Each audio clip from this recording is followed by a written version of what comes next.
Welcome to the Reclaim app, where we're creating safe spaces of connection with God, each other, and ourselves.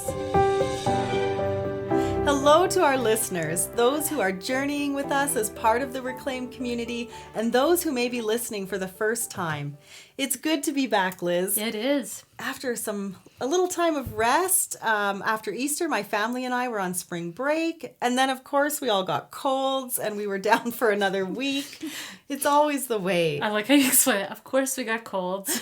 What else is new? Right? I just find whenever we're in a busy season and then we finally get a chance to rest, we usually do find ourselves with colds. And so then we're forced to rest, but not quite in the way we'd planned. Yes. But needless to say, it was a good reminder to myself to practice what I preach and show myself some self-compassion and care for my own body, mind, and soul. So it wasn't what we planned, but it was still good. And now we're in May, which amazes me. I'm not sure where this year has gone, but May also means it's almost camping season. So that makes my heart very happy. And that's kind of what we're going to talk about today. What makes our hearts happy? Today, through some lighthearted questions that may help give a glimpse into our stories as a way to get to know us better. Who really are Liz and Cari? Or is it Cari and Liz? I say Cari and Liz because C comes before L. Right. There we go. Okay. But so it's we're of Cari and equal Liz. value, though. I'm okay being second. Yeah, exactly. We're going to share with you not only a bit about who we are, but also why we do what we do and what has shaped us and our stories. So don't worry, if you prefer to have conversations about the tougher stuff, we'll be back to asking the hard questions in our next episode, because questions can be our greatest ally in finding connection with God, each other, and ourselves. Hard questions and even the seemingly simple ones. Do you think anyone's actually tuning in and be like, shoot, they're not talking about grief and loneliness and despair? I know. I'm. Some of our listeners might be sad. A little bit lighter today. But yeah, the questions can be so good. And we'll have to remember, to God, everything matters. Every question, thought, emotion, every moment. And so as we stick to the seemingly simple ones today, we pray there will be moments that resonate, where there's a connection to our shared humanity. We are meant to do this life together. And the more we share in one another's stories, the more this seems possible in a way that is life-giving and brings unity. So, without further ado, are you ready, Liz? Oh, yes. Bring it.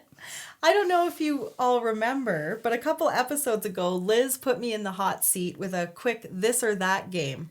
So today, the tables are turned and Liz is going to choose this or that. I feel like you should insert an evil laugh because I really suck at these kinds of games. I make other people play them. Oh, I love it. I'm excited. Okay, let's go.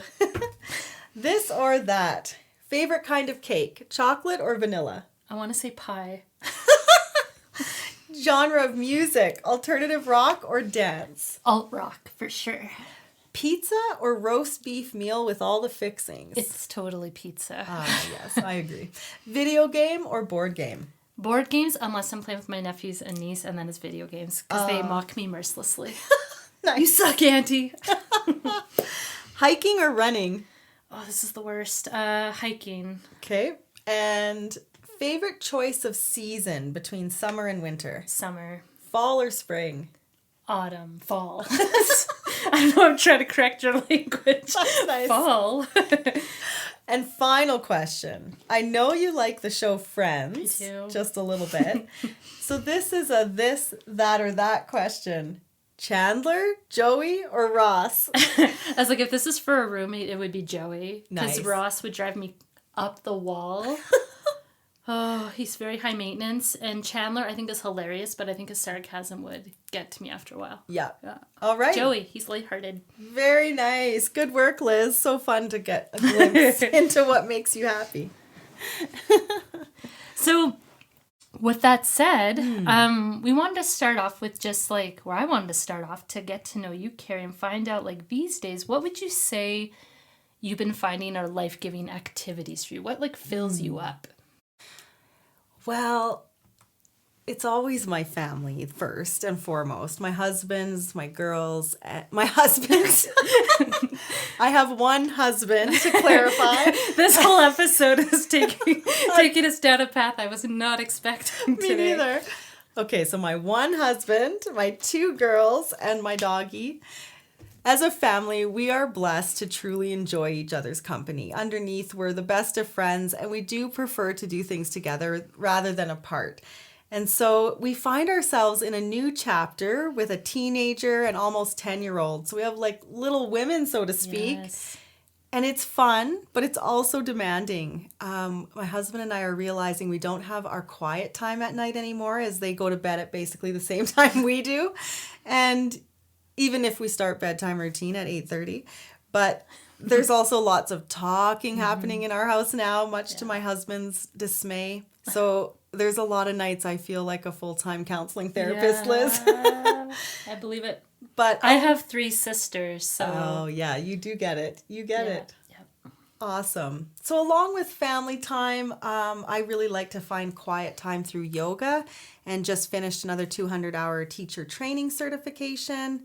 I'm also filled up when I get to go walking. I love where I live in Cochrane, Alberta. It's such a beautiful place, and so every day I'm very grateful for that. And then we're like a week away from my favorite season, camping season. And I think actually when this episode airs, I'm going to be at the trailer. Nice. So good. So how about you, Liz? What is filling up your tank these days? Well, you'd think I'd be like sick of people because I work with people all the time. Yes. I love my clients. My love language is quality time. So spending time with friends, family. That probably fills my tank up the most. But I will say, because I do have a fairly people-oriented job, and actually it started after I left pastoral ministry. I've come to really love solitude and a quieter pace. So I actually do get filled up when I take like my contemplative walks and go for runs when I'm not falling on the ground, because that may have happened this week. I love being in creation. I love journaling. I love listening to music. And when I'm finding kind of my soul, more like, not always messy per se, but just maybe restless, I find I love listening to worship music. Yeah, like I actually kind of like a chill pace. Like Nice. I don't need much to be pleased, to be honest. So that's just where I'm at. Like, whereas a few years ago, I would have wanted to be doing stuff all the time. Now I'm more like, I'm cool just to chill, read a book, listen to a podcast. I love to cook and bake, which I have to be careful of. So I often double and triple recipes and give them away to people. When I have opportunities to gather with people with food, I love that because I like to practice hospitality. So those are some things that fill my tank, so to speak. And you're an excellent baker, and we are sometimes on the receiving end of that gift, and Yes, I appreciate you are welcome. Oh, that's so good. I love that. Well, yes, I know you had a bit of a tough week with running this week, but... Okay, and I wasn't running. I just lived in the back alley because the street cleaners had to come to clear out the gravel. So right.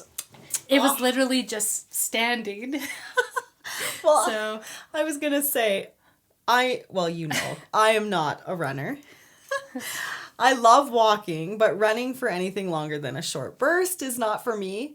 There's been times, though, I wished I was a runner because I think it's a great way to stay in shape and keep the weight off. Do you want to join me? Well, no, I'll walk beside No, you. I'm I'm good. actually feeling quite at peace with my walking abilities. But for you, running is very life-giving. Yes. So I'm curious, how did you start running? And I put on some shoes.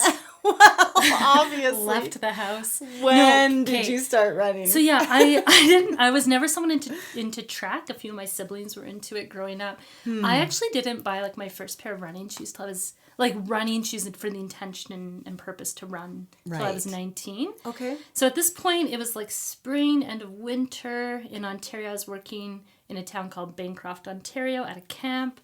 And so this camp is like surrounded by forests, just so beautiful, and lakes. And this was actually, I shared this in an earlier episode on grief. Like, this was my gap year. So I was taking time off. For those of you who don't know what a gap year is the time between high school graduation and for those who do decide to go to college. And so I had found out my mom had been diagnosed with cancer, and I just had all this built up energy inside me. And so I found like this was not the time in life I wanted to sit and read and be contemplative. Like I needed to like get out and get that energy out. So yeah, I remember being in the town, bought a pair of Skechers. Nice. And just started running kind of in the back roads there, which was lovely. I found myself just learning to let not that I would have used this language back then at 19, but it was almost like my soul could catch up a bit. Yeah. And because I didn't really know how to process a lot of the stuff going on in my life at the time. But I really like running today because I have a very sedentary job. Right. I mean, I could take my clients with me on a run, but I don't know if they'd appreciate that, especially if I do wipe out on ice when it's winter or whatever. But all that to say is, I find it's like, it really shifts my mood. Yeah. And not because I'm always in like a bad mood or anything, but it's just like, I just find my energy goes up. The vitamin D helps.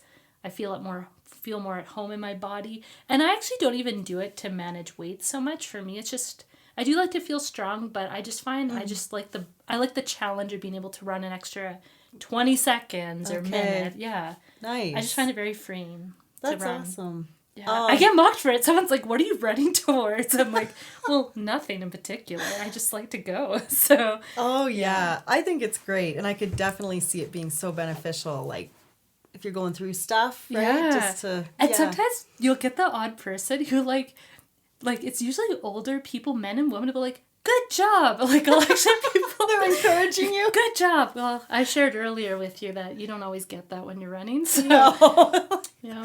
I guess that's a good thing. Yeah. Yes. Ah, lovely. All that to say, we're going to put it back to you. So, if you could perfectly plan out your ideal dream day, Cari, which I'm guessing does not involve running, No. What would you do? It does not. Definitely not involve running. My ideal dream day is at the beach.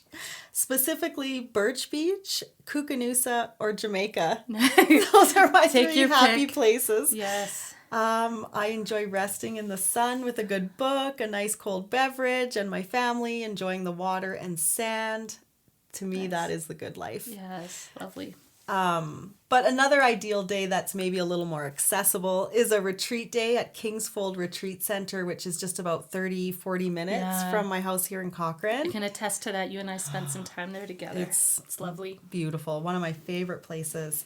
And actually, in all my ideal days, I'm enjoying God's good creation some way. Being in nature, near nature, it's kind of what makes it ideal for me. All of your yoga videos that are going to be coming out or your meditation videos are usually outdoors, hey? Yes. Yeah, my favorite place to be. Awesome.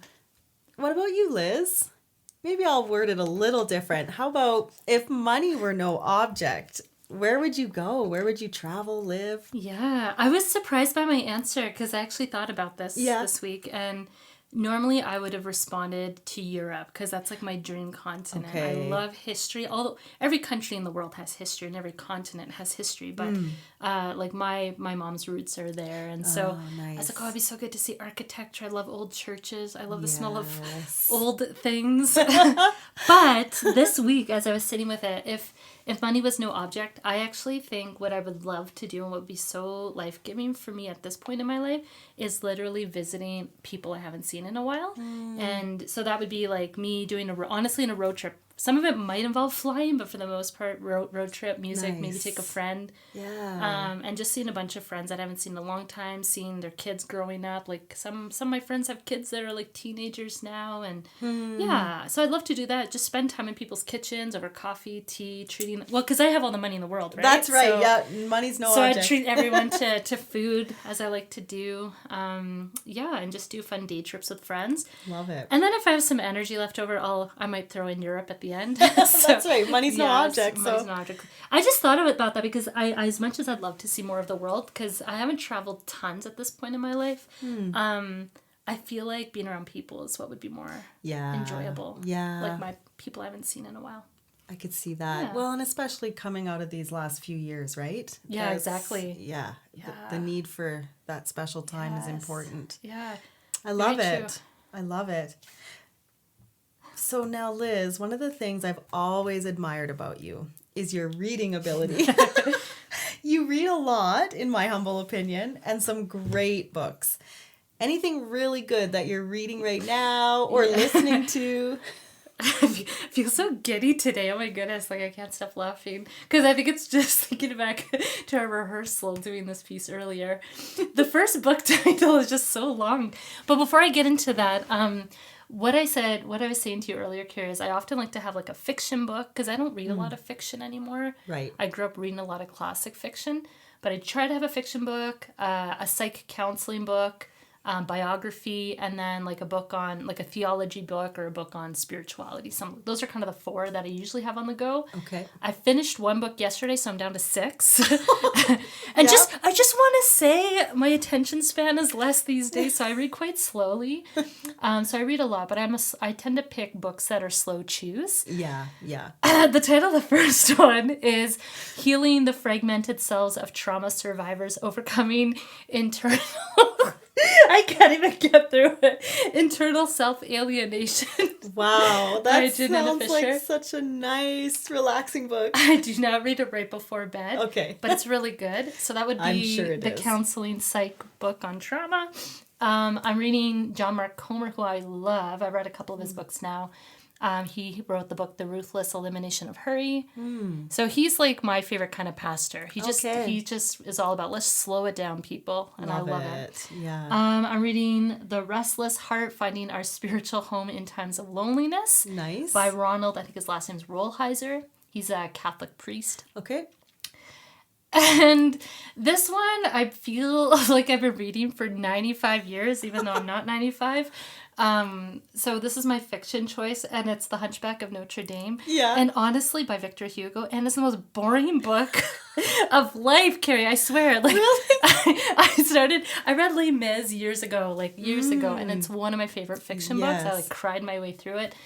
So I thought, well, The Hunchback, the Disney movie, was amazing. Exactly. Even if it's inaccurate, amazing. And I've been reading this book for years, and it is so boring. Oh, but I have this condition where I have to finish books. Like, so you're forcing yourself to. I'm making myself read it, and it's like, I just want to talk to Victor Hugo, even though I know he's no longer alive, and be like, dude, did you need to take that many pages to describe some building in Paris?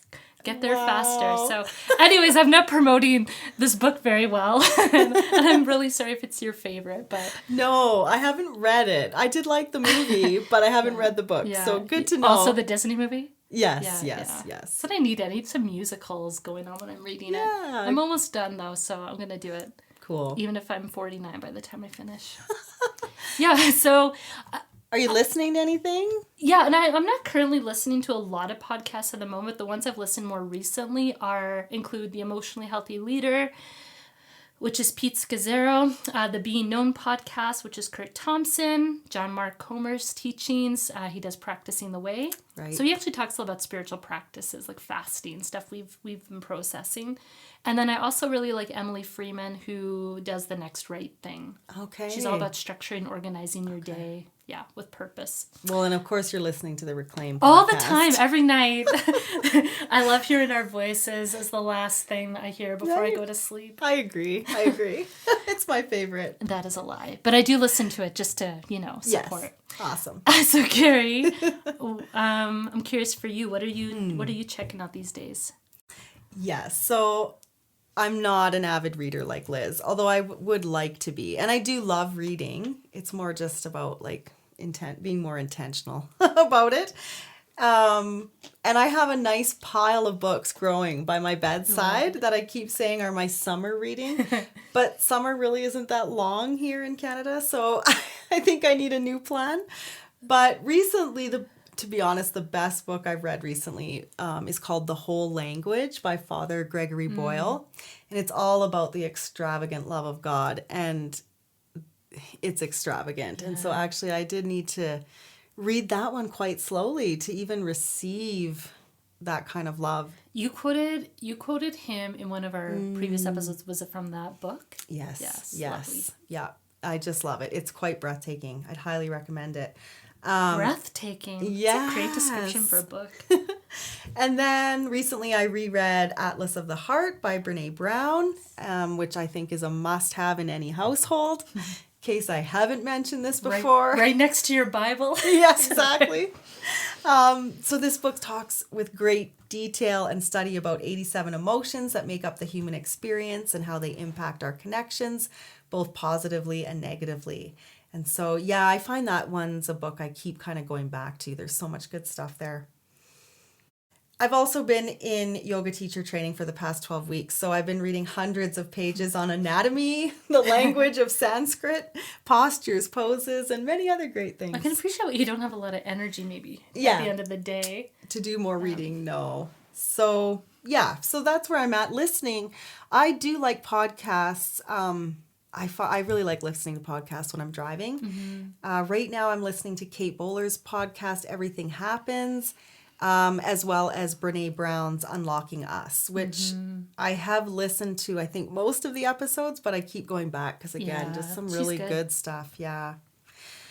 Yeah, so that's where I'm at with that. I feel like that's a decent amount, though. And, like, you and I were talking about the books we read, and we read, like, books that are slow chews. That's what I often call them.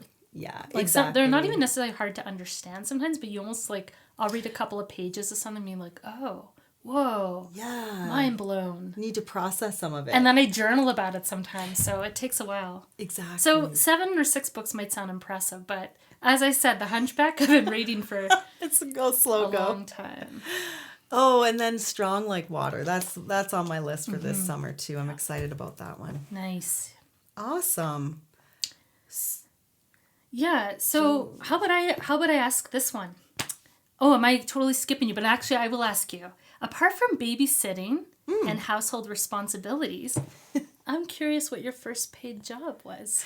Ooh, that's a good question. My first paid job was working at Taco Time. Nice. So it was nice. Actually, it was fantastic because myself and at least three, maybe 4 of my really close friends, we all got hired at the same time. Yes, so good. And so we had a ton of fun, and I am still the best burrito roller. Yes. I love the confidence. Oh, own it. I would really take anyone on. I am a really good burrito roller. I would take anyone on. That's like a talent you want to have. Are these like regular competitions? Yeah. How about you, Liz? What was your first job? So if we're skipping babysitting and all that, I'll skip nanny. I was a nanny at 18 to a 4-year-old, cute guy. Oh, nice. But my first job after that was working at that camp. Okay, right. And so, like, I want to share the story that I shared earlier with you. I was talking about discernment of where to work 1 year after, my first year of Bible college. So I worked at this camp for 3 summers in a row. And in 2003, I was just finishing up my first year of Bible college. I was like, God, I don't know where to work, because I had been offered this job to go back to the camp, or I could go to Ottawa, which is where I was born and raised, and work there for the summer, which I was not excited to do. Right. But then, as we do in 2003, on this very old laptop of mine, I was playing Wheel of Fortune. Nice. With Vanna White and her clapping hands. And actually, random people would just come in and play it, which I thought was hilarious. Liz, can you play Wheel of Fortune? I'm like, have at her. But anyways, for whatever reason, I was playing on it, maybe needing a break from school. But I was thinking about my job that I could do. And what I did at this camp involved, like, bread making. So I was the bread girl, I was the dessert girl. And then I also was in charge of supplies. So I always had to go to the back room and do inventory at the camp, in the camp kitchen. So I'm playing Wheel of Fortune, thinking about, what I'm going to do for the summer. And the answer ended up being back room inventory. Which is so ridiculous. Like, is that a thing? Yes. I was like, okay, God, I hear you. I'd say that's I pretty will go clear. back to camp.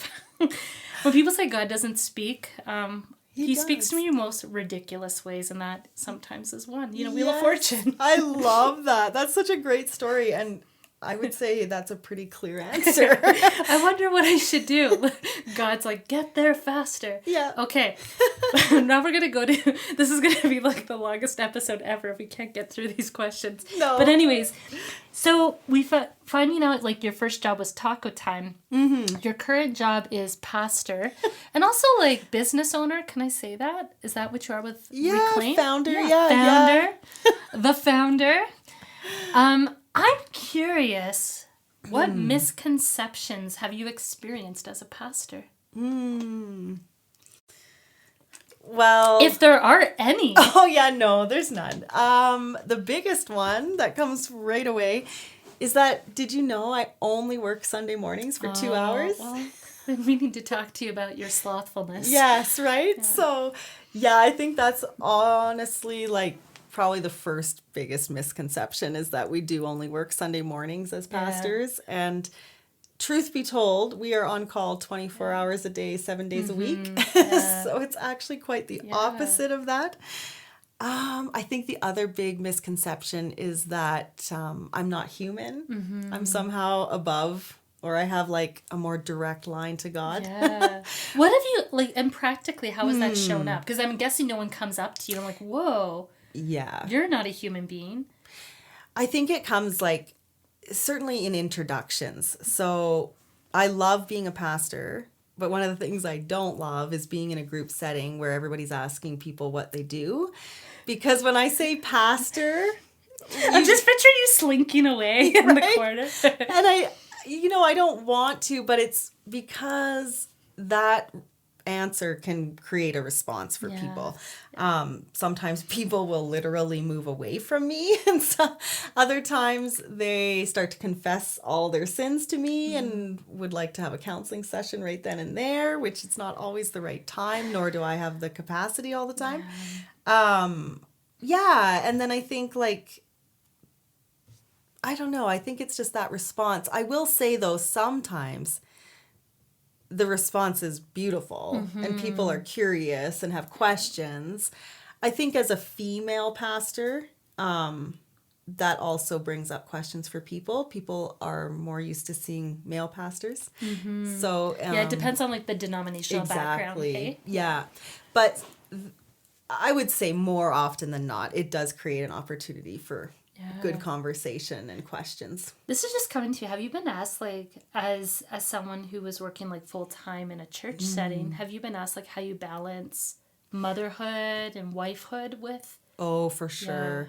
Yeah, that's a big thing. That it's a continuous journey, struggle finding that balance because full-time pastor, founder of Reclaim, but first I'm a full-time mom. Yeah, so, exactly. Yeah, that is always a struggle. And I think as a female pastor, it's a very real thing that, maybe is newer for some churches to consider. So. Yeah, okay. Yeah, it's interesting. I can relate to some of those as someone who used to be a pastor, but... Of course. Yeah.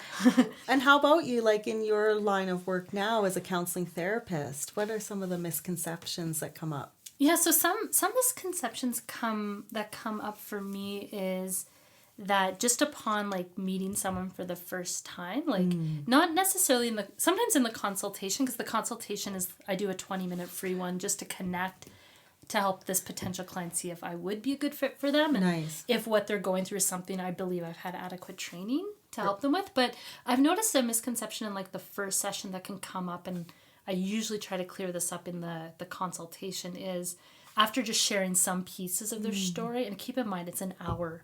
Some of these people are 18 years old, 55 years old, 95. Like an hour is really such a small piece of their story, right? It's like, well, can you fix me? Can you even if they don't necessarily ask it quite like that, it's like this idea that the therapist is going to just say something so magical that's just going to make it all better. Right. So sometimes there's this spoken and unspoken pressure that I'm going to be their healer, their fixer, the one who has the right thing to say. So something I've said to some of my clients is the therapist, and something that I learned while I was doing my own studies, is like the therapist should not be working harder than the client. And I would even say that for pastors should not be working harder than the lay persons when it comes to like pastoral counseling. Right. Like you can't fix someone's marriage, right? So my role is very supportive. I'm there to help tell them this is what I'm hearing you say to me. I'm repeating it back to you. How you're living helping you? How is it harming you? Yeah. So all those kinds of things. So the misconceptions include like, why is this taking so long? And I've had people say that after 3 sessions. Right. So I usually try to say to them like, this has been 3 hours of your life. Yes. 3 hours. Exactly. I know your pain is hard, but it's gonna take time. But yeah, that's probably the biggest one, is that Yeah. they think it's going to be very quick. I get that. I mean, I get that as a pastor, but I could also see that happening in a counseling therapist relationship, because you are seeking help, right? And Yeah. but it's a partnership. It's just like with pastoring. I'm not there to fix people's problems. We need to journey together and with God. And yeah. Oh, that's good. Awesome. With that said, though, Cari, like, it's so interesting hearing some of the misconceptions you've personally experienced, but I'm also curious where you experience the most joy in what you get to do and be as a shepherd, as a pastor. Oh, yeah. I truly love what I do, and there are so many joys. Pastoral care, that's sort of that's what's coming to me right now. That's where I lean to. It's your sweet spot. Yeah, being with the people in their joys and in the sorrows. I find being able to be an extension of God's presence in those times is a huge privilege. But I also have come to realize it's who God's created me to be. And so seeing the help that's there in God's comfort in those moments is really life-giving for me.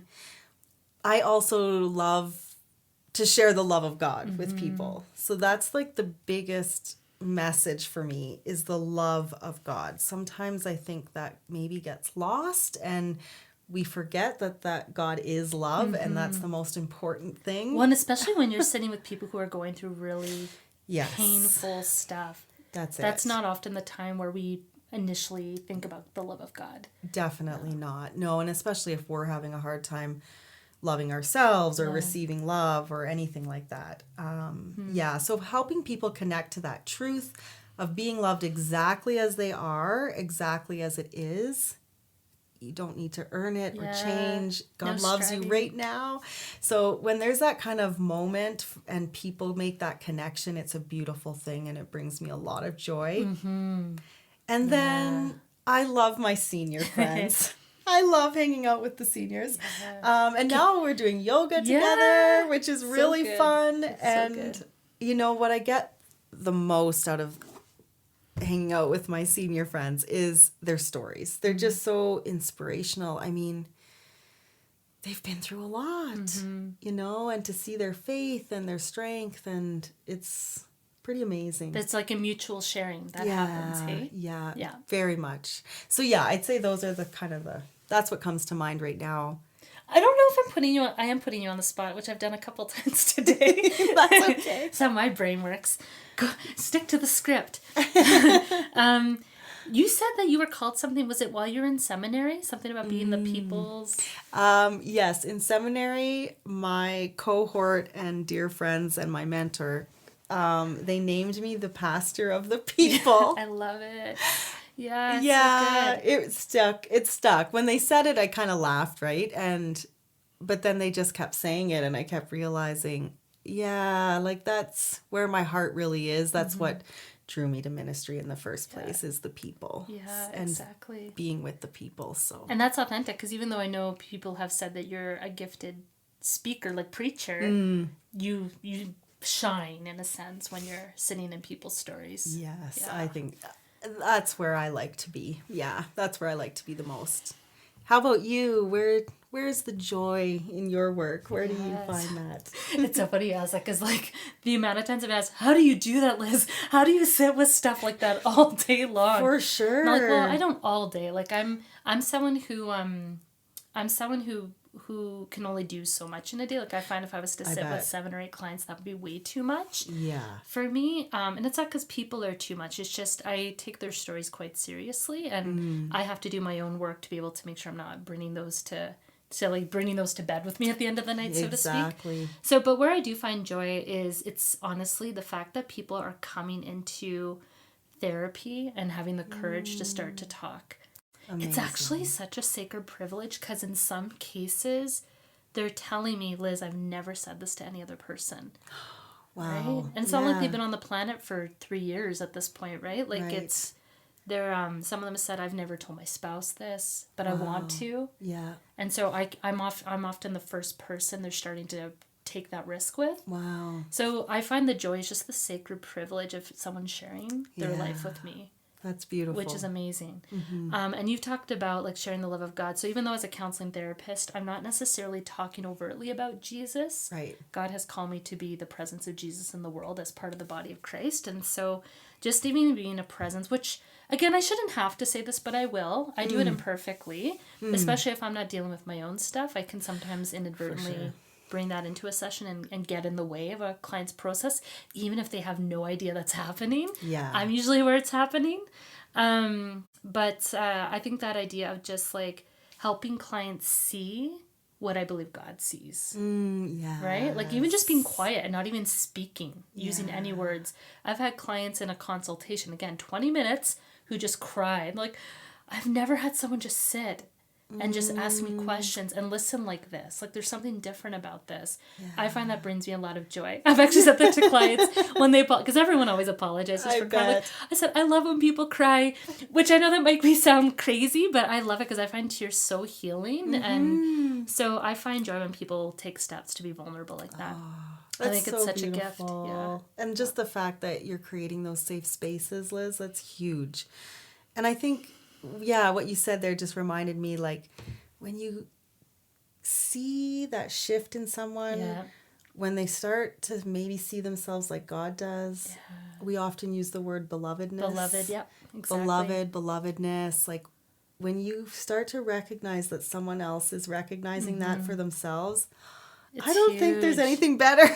No, and you think about yourself, like, when you've experienced that. Yes. When someone's sitting and, wow, they're looking at me the way I think God might look at me. Yeah. You know, that's so powerful. Powerful, yeah. It's sometimes uncomfortable. Like, oh my gosh, why are they asking me these questions? So, it's because they care, right? So, it's, there's something quite beautiful about it. So I take what I do very seriously. Well, I'm so grateful that you do and that you're out there for people. That's awesome. Yeah, this has been good. Yeah, it's been fun. So it's like we said lighthearted, but even then talking about things we're going deep. You know, you and I don't stay in the shallows too long. No. But I still feel like there's a lightness about this kind of dialogue, hey? Yes. So something I wanted to say as like Cari and I close today is that partly this was to do like a get to know us as podcast hosts. I know for me, when I'm listening to podcasts hosts that I get curious about their stories. Like, who are these people? What are they reading? What makes them tick? Like, I'm not just listening to content. Right. I'm listening to people because there's so many options out there. Yes. So there's a reason I gravitate to certain ones over others. But when I start hearing more of their story, I feel even more connected to their podcast too. So that's partly why I think this was good for us to do. You know, you all know I prefer pie over cake. Apparently. Joey over Chandler and Ross. You know, these are important things. They are. But I actually did want to close with just like a gentle encouragement. And I will say maybe even a gentle challenge to our listeners is I think that because Cari and I do like to go to the things that are hard, you know, because we believe there's life in the hard. There's life in grief. There's life in pain. So that's why we like to go there. But something that I know in my experience when I've been in my own journey of pain, whatever it is that what has been so helpful for me is when I get out of myself and just look at someone in my stories. And sometimes it's the simplest thing. I might send them a text and just say, thinking of you today. Or something came to mind that brought you to mind to me, right? Yeah. How are you doing? What's going on in your world? Because it's not that I'm burying my pain or avoiding it. It's a reminder for me, Liz, you're not the only one in the world, which is actually good. Yes. It's a good thing I'm not an island. But it also helps me remind myself, like when I'm just sitting with something hard, because I've done this in the past where I've just been so overwhelmed with something in my story, doubt, whatever it is. Fear is a big one for me. And I'm like, it could last for a few days or a few weeks. I'm like overwhelmed with my life. Yeah. I'm like, Liz, you're withdrawing, you're isolating, you're avoiding. You're not even connecting with God anymore. Right? Because all you're feeling is your pain. Learning to just send someone a message. How are you doing? That's a question, right? So there's something really powerful about us asking other people questions. It actually can help us to connect with people. And it does not have to be, how's your soul today, right? Like, it could be something like, hey, I haven't talked to you in a while. I'm just curious, like, what's new in your world? Keep it open. But I also wanted to say this as a reminder especially for those who've been, curious about Jesus or been part of like maybe a church community for a while is that this was what Jesus did. He asked questions. He engaged with people. And as I said, because sometimes when we're in so much pain, we can disengage with others. And I think Jesus really modeled that well of how to connect. Yeah. Because he is the truth, right? He didn't lord it over people, right? But he entered people's stories. It was all about connection and to encourage dialogue, to encourage people to open up by asking questions like, what can I do for you? What do you want me to do for you? Like, I want you to answer, right? He could have just said, this is what you need. Boom, done. Yes. But he wanted them to speak. So that's just my gentle challenge, is to be people, no matter where you're in. If you're a place of, if you're a place where, things are going okay, like it's okay. Or if you're in a place that it's really hard, it's just learn to look outside of yourself and who's one person you can reach out to and ask a question of, hey, what are you reading these days? Right. What do you have going on this weekend? Hey, would you want to come over for a cup of tea? Not just to talk about your pain and suffering, but just to engage people. Yeah. So I think in our culture, we can be so immersed in ourselves. Yes. Right? Yeah. And even ourselves in our own nuclear families that Yeah. we forget there's other people there. Like if we reached out to them, just their presence might bring some joy into our stories, right? Definitely. That's great encouragement. Yeah. So I also just wanted to close with one of my favorite authors, Henry Nouwen, who actually writes often of the belovedness of God and our beloved nature. And he says, listening is a form of spiritual hospitality by which you invite strangers to become friends, to get to know their inner selves more fully, and even to dare to be silent with you. Yeah. That's lovely. We were not very silent today. We were not. That would be an awkward podcast. But it was fun. Yeah, it was good. Thanks for this, Cari. Yeah, thank you. And thank you, friends, for being with us. We hope you had fun too. Yes, take care.